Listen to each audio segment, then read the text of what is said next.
In the ever-intense world of K-entertainment, where every interaction is magnified and every silence is interpreted, the latest wave of fan-driven speculation has stirred up another emotional storm.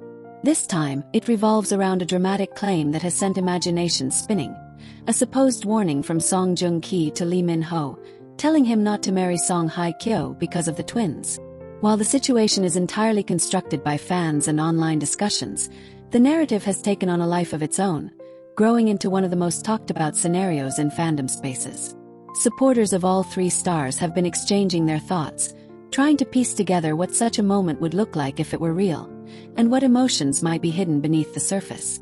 In this imagined storyline, the tension begins with whispers that Lee Min-ho and Song Hye-kyo have grown significantly closer. Fans have long observed their interactions at events, their respectful tone in interviews, and the way they consistently support each other's achievements. Over time,